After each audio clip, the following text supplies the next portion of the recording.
Civilization 7 has a religion problem. Religion mostly exists only in the exploration age and is otherwise very toned down. But what if I told you a leader I have been waiting for since the very first Civilization game could be the beginning of a solution for that problem? The one hitch is that his home territory is already occupied.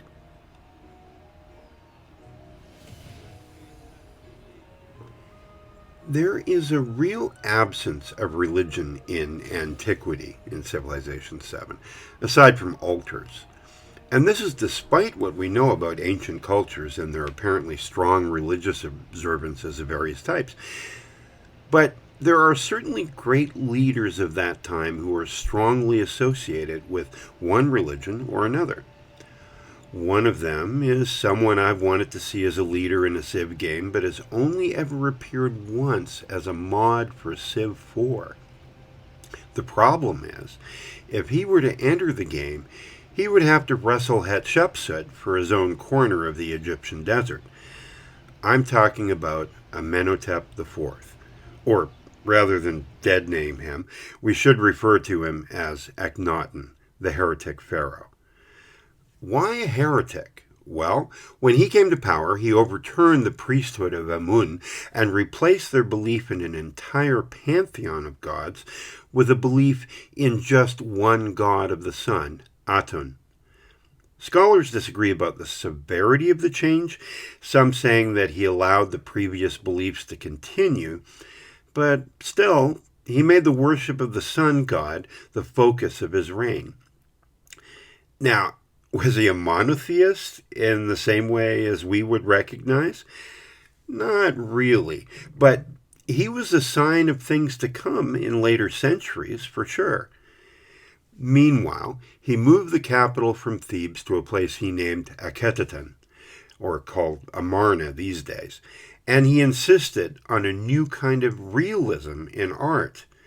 Where pharaohs had once been depicted as chiseled, handsome characters that just walked out of a European cologne ad, he wanted to be seen as he was.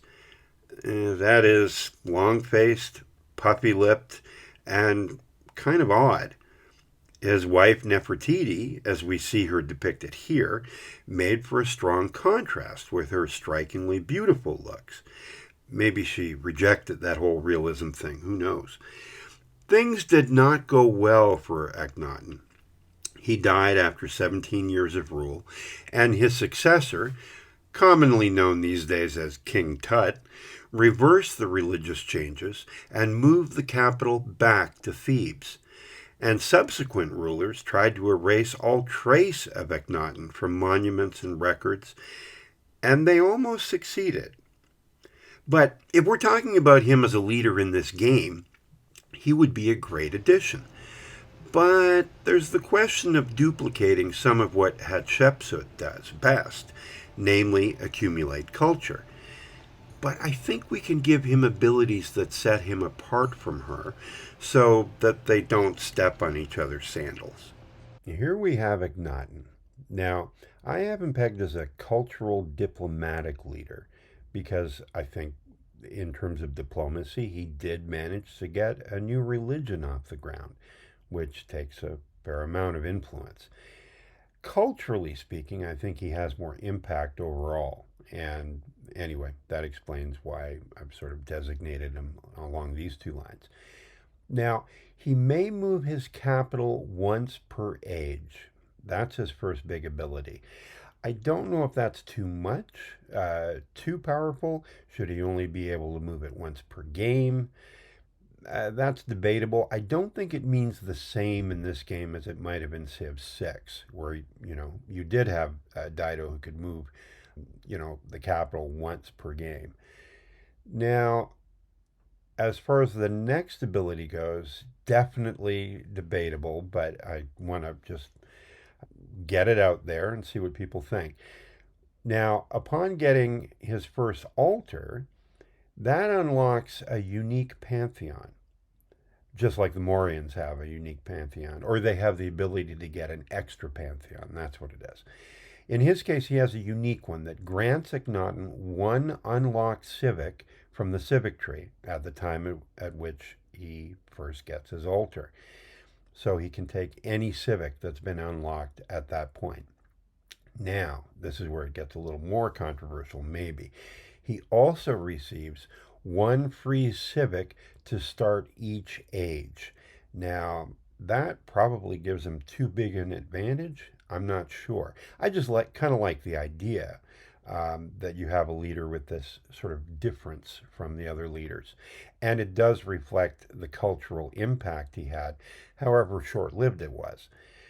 As far as the mementos go, I forgot to give them interesting names, and I apologize for that. The first memento grants +1 influence on each altar, so that can add up significantly to reflect the amount of influence that he had on his empire. There's a +1 happiness adjacency for the altars. Now, I considered maybe I should limit that just to the cultural buildings, which wouldn't be too many, obviously, and that's certainly a possibility.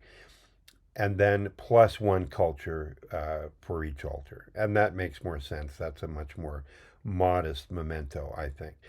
As far as the age unlocks go, I'm not too fussy about these, but I think he certainly could unlock the Hawaiians that reflect maybe his spirit a little bit in the exploration age. They're more spiritual descendants than they are actual descendants. And then unlock Siam in the modern age.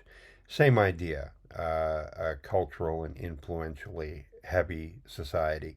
So I think they're a good fit in that regard. So there you have it. That's Akhenaten, the heretic pharaoh. I think some of these items might make him too powerful, or do you think he's not powerful enough? Would you play him? Would you pick him over Hatshepsut and her wonders abilities? Let me know in the comments if you have any thoughts on this. For now, this has been Civilized Raccoon. If you liked what you've seen or heard, drop a like or a subscribe, and I'll see you next time.